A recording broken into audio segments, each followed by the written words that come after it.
Hello and welcome to Film Free's Finest, the show where I'm sell out. Wait, what? Sell out? You know that putting in the title's name means you're getting subs. Oh yeah. Yeah, that got a sting. But anyway, I don't know why I'm doing this video, honestly. I don't want to get big just because I put someone big in someone's big name, but then again, I want to talk about YouTubers that interest me. So I've just been going back and forth, whether I should make this episode. It's kind of hard to talk about why I want to talk about the odd1sout. It's something that will occur to you if you've been on YouTube if you've only watched nothing but YouTube for ages. But you should know this platform can be very, very, very cynical at times. It's just, I don't know, it gets to the point where some channels don't feel real to me. Like, they just use they just get overly angry at what they're talking about when it really is nothing. Like, a good example is the Sword and Shield drama.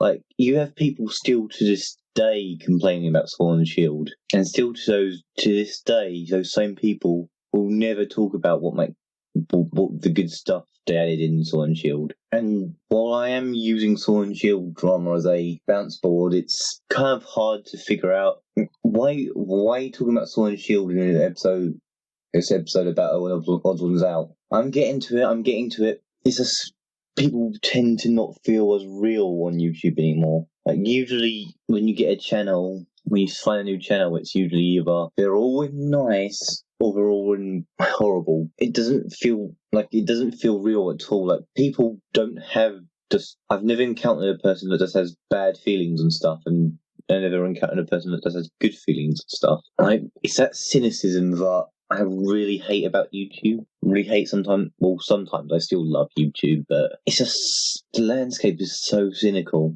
And then we got the odd1sout came, and it was just like a ray of sunshine in the pitch black, where he didn't really care who he collabed with. Like, I know collabing doesn't make you a good person, but he just even though he's a cartoon, he feels like a real person. Well, even though the avatar, obviously James is a real person, but you know what I'm talking about. Like, his cartoon character feels surprisingly real because he has opinions and stuff, and that they can be good or bad. And while it doesn't sound like it'll be that interesting, he does. It feels like, honestly, when you watch odd1sout, it feels like you're watching stand-up sometimes, but animated. He's got this very nice cartoony style, and there's a few things good about him. But there's also this, we're lucky to even have a channel like him. Like, a few years ago, animators making a comeback on YouTube would never be thought, or never be even dreamed of. And now look where it is. It's one of the bigger genres on YouTube now. That's starting to get his own spin-off genres, and like the D&D community and all that. Like, the people that saw Storytime animators making stories about their lives, and instead making stories on D&D, which is Dungeons and Dragons. Which I'm just like, that is actually pretty good. Like, never mind this. I know it wasn't just the odd1sout that facilitated the bringing back of animators, Swoozy and Domix, but he's the one that's largely accredited to it.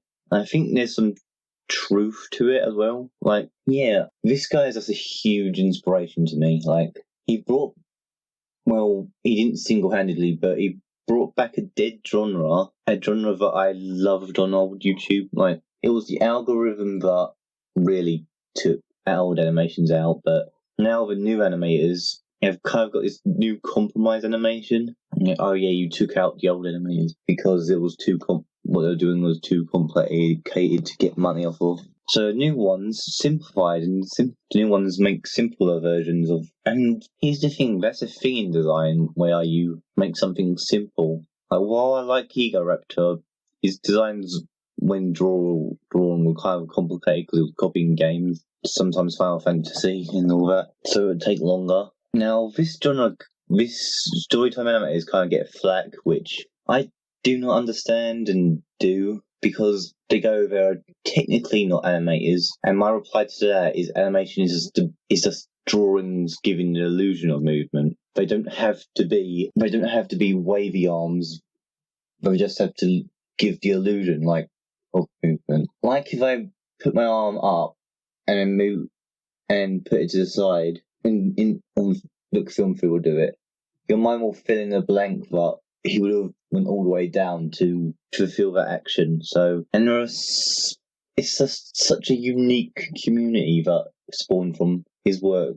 And that's not even talking about the odd1sout himself. His style was very stand-up themed, and to be honest, and the way he collabs with smaller channels, just wow! It does lots to. Like, he's the only YouTuber I know of that would make content with channels that don't have like 1 million subs. Like, some of these channels get big because of the odd1sout. Well, that doesn't say anything about them themselves. It just seems, it speaks a lot about how nice James, what the odd1sout is as a channel. It's honestly, without him, he makes the animation community seem more inviting than it used to be. While my only problem with the animation community is, heck, the commentators try to gatekeep it, which I still condemn that as one of the stupidest dramas that were harmless by the end of it. I honestly do. And never mind that James has a very, very good style. Like, obviously it's like a comic brought to life. Like, like 3-page Garfield or Garfield. Heck, he even got big making Subway videos. And that doesn't speak to how creative he actually is. There's so many things the odd1sout has made put place on. Here's something you would know about branding. It's basically a game of association. Okay, here's an example. If you've been on YouTube much, what do you think of when you think of a pink moustache?